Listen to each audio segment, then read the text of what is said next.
Pastor Dana Coverstone. It is Tuesday, September 8th.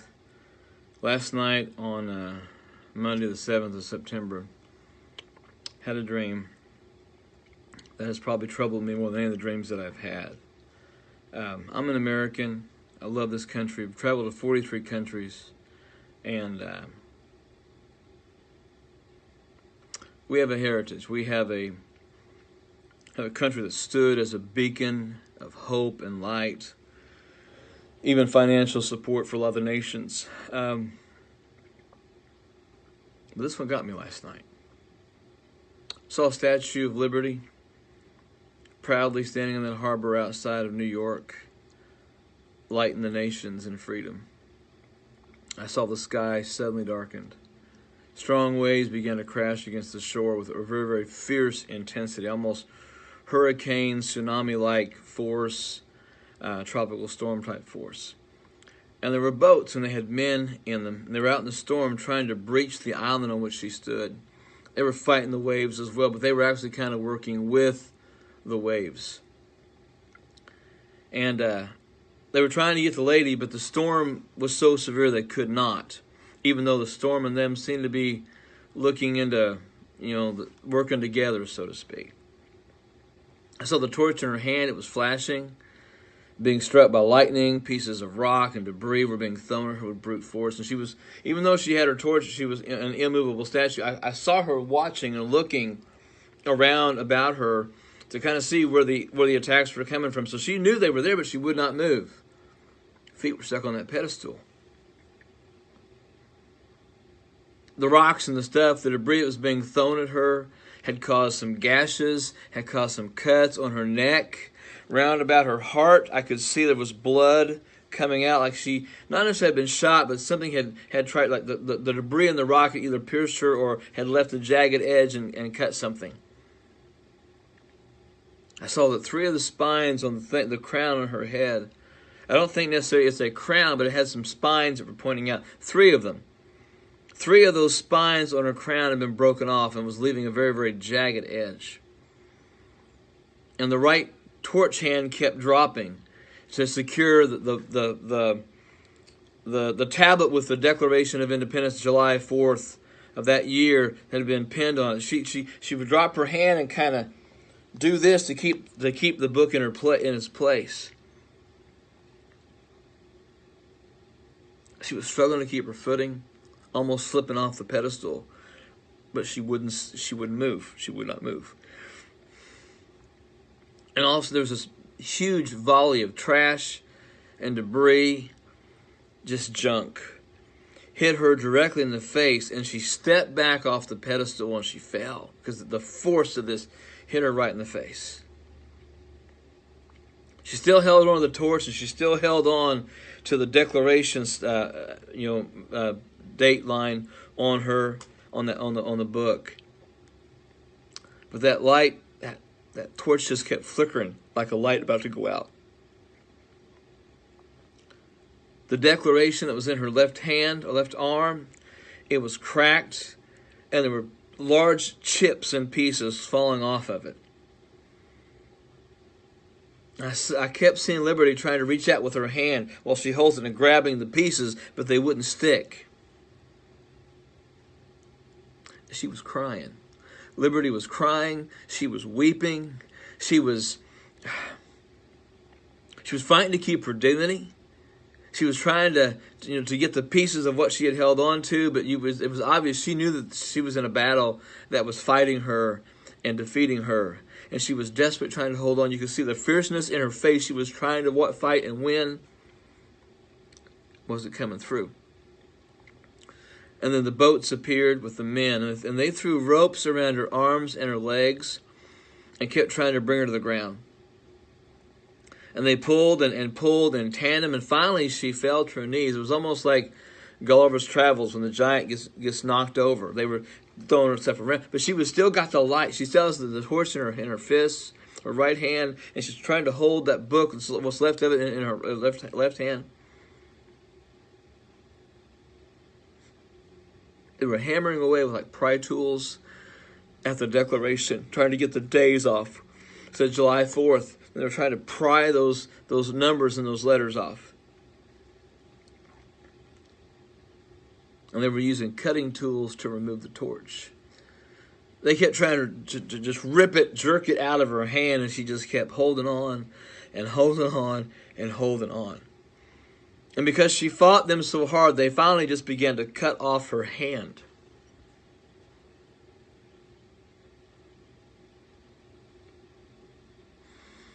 They tied her other hand behind her back.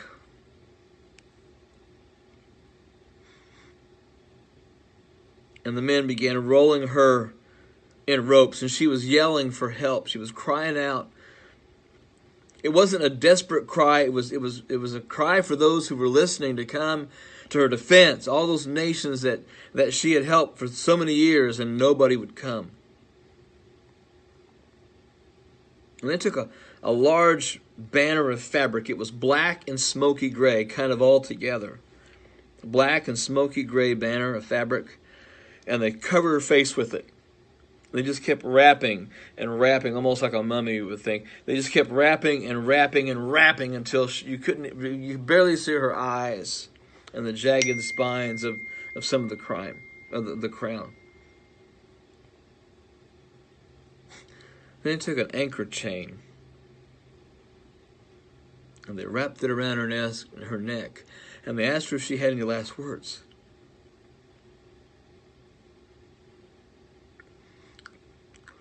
Her eyes weren't fearful, they were feisty. They were fitful.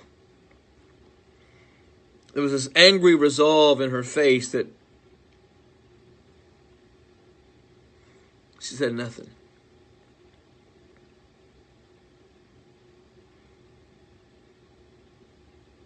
That chain was tied to a boat, and the boat began to drag her off of Liberty Island and out into the harbor.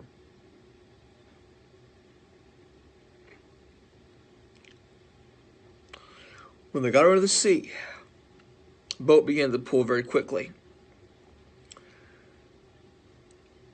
Her arms were down to her side, her legs were tied, and she was just kind of rolling, spinning as the boat pulled. The boat kept going faster and faster. It was almost like a ski boat was pulling her.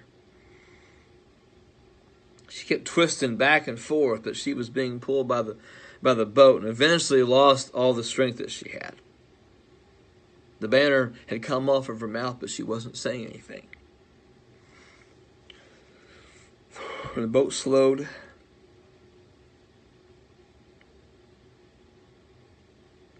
and then the boat kind of looked back to see where she was, and they reversed the boat. It reversed the boat and went backwards and ran over her. See that body bouncing and bleeding in the harbor. She took a breath and she went under. She came back up a minute later, and then she did the same thing again. When she came up the next time, the boat accelerated forward, hit her square on the face,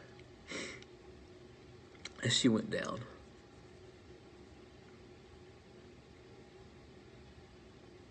The boat began to circle the area after it hit her. But she never came back up. She never came back up. At least alive. She floated back up. Her back was to the top. Torch hand was gone. The other arm was tied behind her back. There was this thunderous clap. Brilliant lightning strike. And the storm just raged all around the harbor. And then I saw the men on that boat. Just a loose group of men. Someone was throwing them pieces of silver, not in a bag, just loose pieces of silver were being thrown at the men. And they began to pick them up, kind of almost fighting over them feverishly. Picked them up, gripped them with their fists, put them in their pockets, sat down in the seat, drove away. Almost like, okay, our job here is done.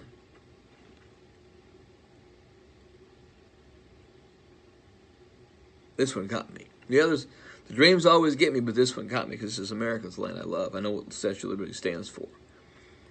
But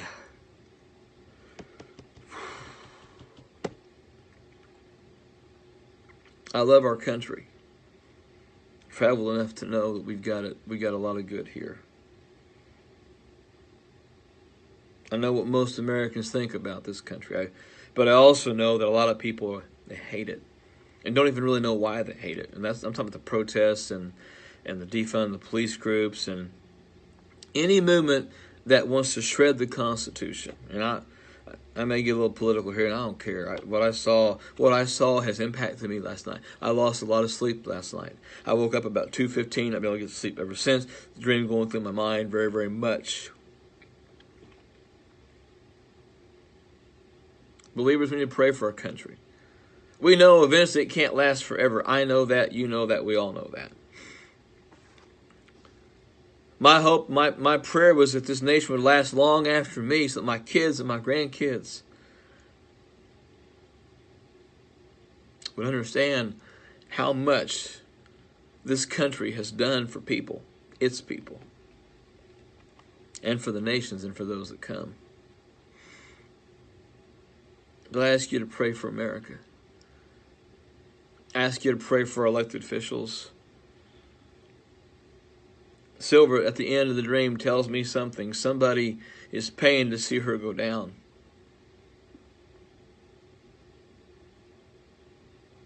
I do believe there's a deep state. I do believe there's a lot of chaos in our world, a lot of chaos in our country. I believe there are people in high elected office who want to see this country burn. I don't. I want fire, but I want cause fire revival to hit. I know what the dream means. I think y'all know what the dream means. Our country, our freedoms are under attack. And we have a responsibility to occupy until he comes, to seek his face, to pray, and to trust.